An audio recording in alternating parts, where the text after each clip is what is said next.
Call an ambulance. Hurry up. My husband, who always rubbed me the wrong way, collapsed on the floor in a greasy sweat. The paramedics arrived immediately. They quickly checked my husband's condition and put him on the stretcher. Then they said to me, "Are you his wife, aren't you? Could you come with us to the hospital?" My husband was placed on the stretcher, and he looked at me with pleading eyes. I met his gaze squarely. "No, I will not," I said firmly, with no hesitation. "What?" My husband's voice came out as if he had lost his mind. "This man is a stranger, so I am not coming. Please take care of the rest." "Wait, Lydia, what?" "Wait." I then confronted my husband with something I have been carrying in my pocket for the past few days.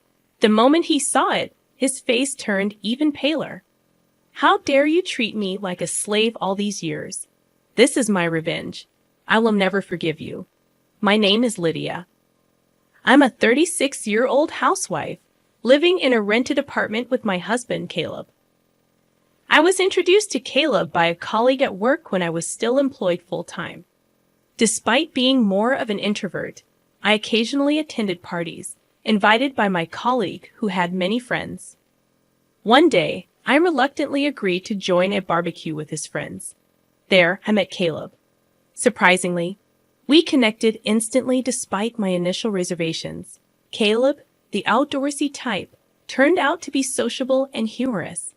We exchanged contact information, went out for dinner and shopping, and eventually started dating. After several years of dating, Caleb proposed, and we got married. Caleb had always been kind, taking me out of my indoor lifestyle. However, over the past few years, he started to do and say things that made me feel a little uncomfortable. I quit my job and became a housewife because Caleb himself wanted me to. However, he often made sarcastic remarks about it. For example, when I got sick and was late cooking dinner, he would say, "Lydia, why isn't my dinner ready yet?" "Hi, sorry, I was sick today. I had a rest earlier, and I couldn't get up. Can you go take a bath first?" He would reply, "Huh? What's that? You're a housewife. You should at least take care of the meal." Caleb never seemed too worried about my health, which made me very sad. Another time, I mentioned a reunion in my hometown, saying, "Hey, Caleb, there's a reunion coming up in my hometown. I'll finish my chores, so can I go?" He would simply respond with, "Suit yourself." Well, being a stay-at-home wife is great, you know. I envy you, Lydia. You get to play around with the money your husband makes. Although Caleb was usually really nice to me, carrying my purse and bringing me flowers after work, there were times when he acted like a jerk. I even thought maybe he wanted me to work, so I suggested taking a part-time job. However, Caleb insisted that was not the case, and in the end, I remained a full-time housewife. One day, one of Caleb's relatives called me out of the blue. I picked up the phone feeling a little defensive. The relative on the other end of the line called my name in a panic, "Lydia. Caleb's mother has collapsed." I froze at the unexpected words. According to my relative, she had gone to visit my mother-in-law a few hours earlier and found her lying in the yard. An ambulance had rushed to the scene and taken my mother-in-law to a general hospital. In a panic, I ran out of the house and arrived at the hospital. I was told that her condition was still unpredictable. As we discussed this, Caleb came running in out of breath. We moved to the hospital room to check on my mother-in-law, who was sleeping in bed. Her body was covered with various tubes, and it was painful to watch. "Mom," my husband called out to her, but she did not respond. Caleb stayed in the hospital room for the rest of the day, and I decided to go home to gather everything needed for the hospital stay. After a while, my mother-in-law recovered enough to sit up by herself. However, it was difficult to do anything without someone's help. I was glad she could get up, wondering if she would be able to walk again with continued physical therapy. As her discharge date approached next week, I said this to Caleb, and then he started to say something I didn't understand. "Oh yeah, are you ready? We'll be leaving this house next week, so you'd better start packing our stuff." I couldn't comprehend what he meant. Caleb seemed annoyed, as if he didn't like my reaction. "We don't need this house since we are going to live with my mom at my parents' house. You are still as dense as ever, aren't you? Does that mean I'm going to live with my mother-in-law after she gets out of the hospital? I never heard anything about that. Did you decide to move in together without talking to me? Have you already canceled the lease on this house? When I said that, my husband became even more grumpy. Of course, I've already canceled the lease. It's the right thing for us to do as a family, to live together and help her. Don't tell me you don't want to live with her, do you? I'm the one who makes a living, so I won't accept any complaints, he said, and went back to his room with deliberate footsteps. I never thought that Caleb would take such a hardline approach. I can't believe he's canceling the lease on this apartment. I have no choice but to move out. I know he is worried about his mother, but this is too much. I sighed deeply.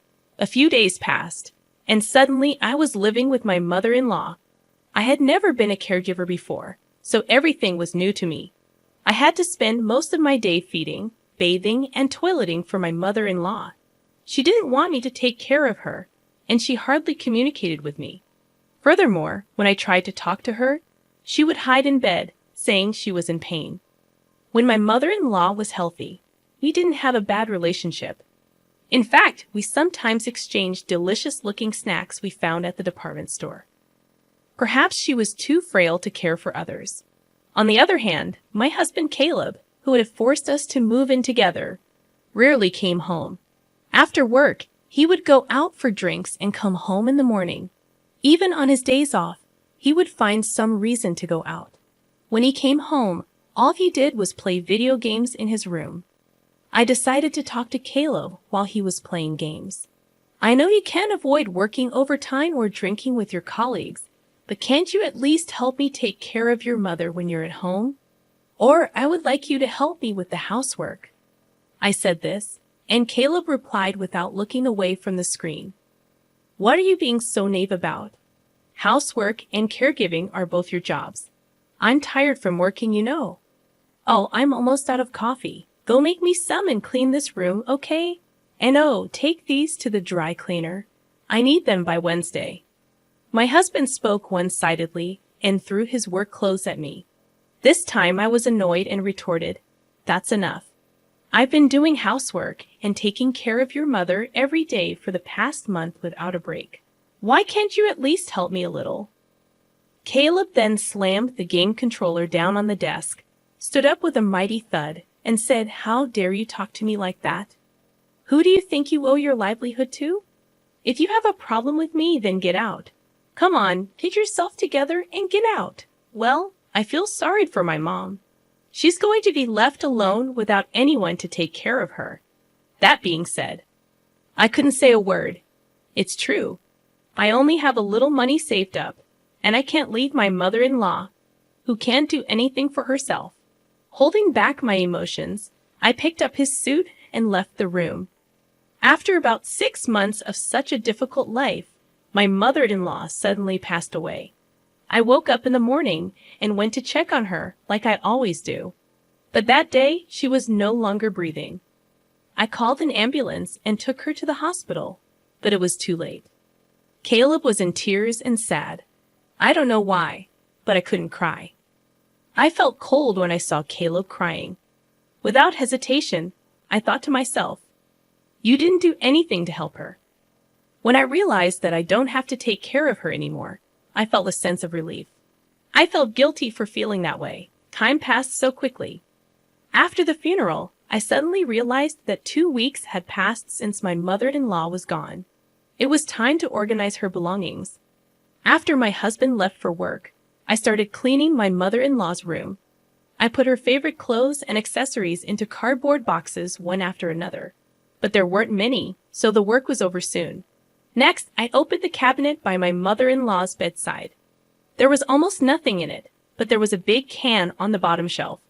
I thought I had seen it somewhere before, and it was a can of assorted sweets I had given her when she was still in good health. I wondered why it was there. I opened the lid of the can, and there was a letter inside. When I picked up the envelope, I found the words "Dear Lydia" on it. I hurriedly opened it and looked inside. In trembling letters, there was a message for me. "Lydia, I am sorry for making you take care of me. I was ashamed of myself for forcing you to work for me every day. I was also ashamed of my son, Caleb. I know how bad he was to you, Lydia.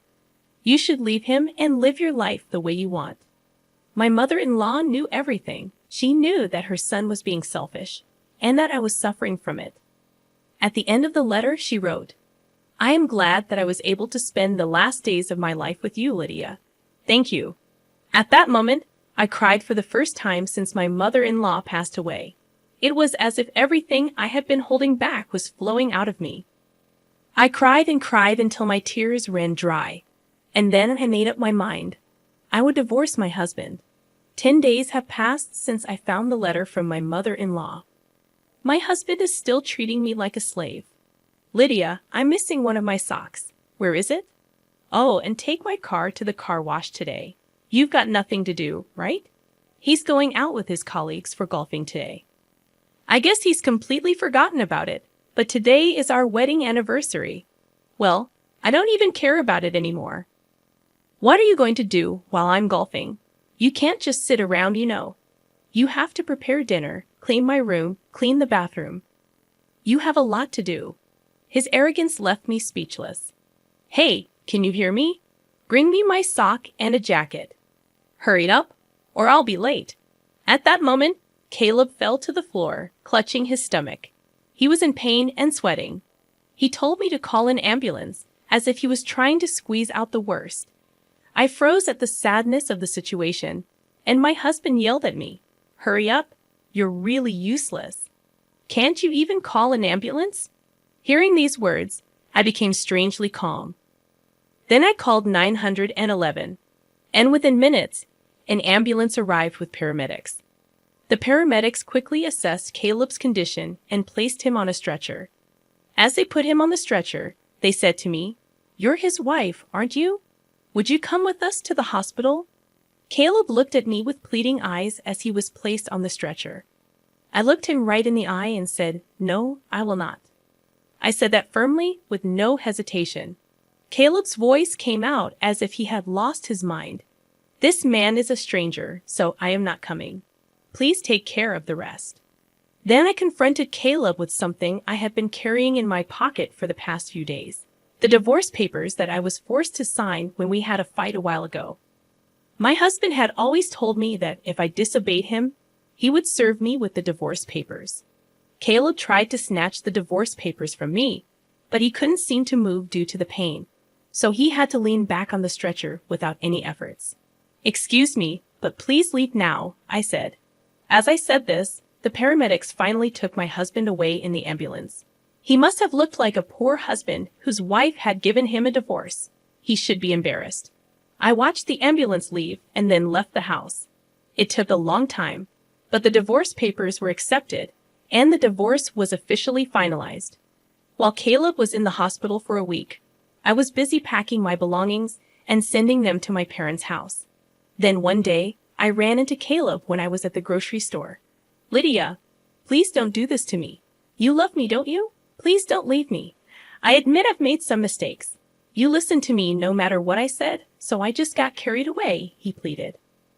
The overbearing attitude he had a few months ago was gone, and he looked completely pathetic. What are you talking about? The divorce is already finalized. It's too late for you to act so fragile. Go ahead, live your life as you please. He didn't really think that I was going to divorce him, and he looked quite shocked. His hands were shaking, and his face was turning pale. Well, that's that then. Bye. It had been 6 months since Caleb and I had divorced. Caleb had once visited my parents' house, ringing the intercom and calling out my name so loudly that I had no choice but to see him. Sure enough, he wanted me to get back together with him. When I kept quiet, he began to reveal his current lifestyle to me. He can't cook because he forced me to do all the housework. He eats only TV dinners or eats out. And he has gained 10 pounds since the divorce. It's true that he put on a lot of fat on his face and stomach, noticeable at a glance. Additionally, he doesn't seem to understand how to do laundry.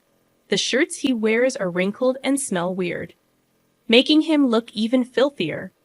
I finally realized how great you have done, Lydia. If I don't do something, the people at the company won't like me, Caleb said, sobbing cheap tears. In other words, he wants to treat me like a servant again. There's no way I'm going back to that. No, never. If you make any more noise, I'll call the police, I warned him, treating him like a stranger.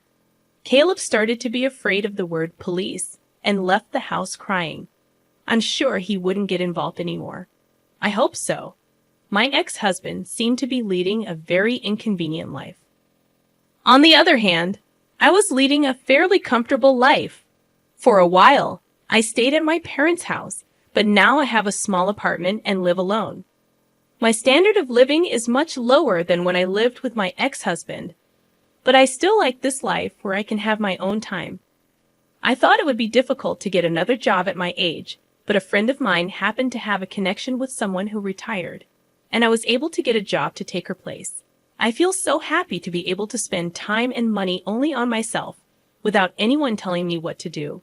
From now on, I want to take care of myself at my own pace.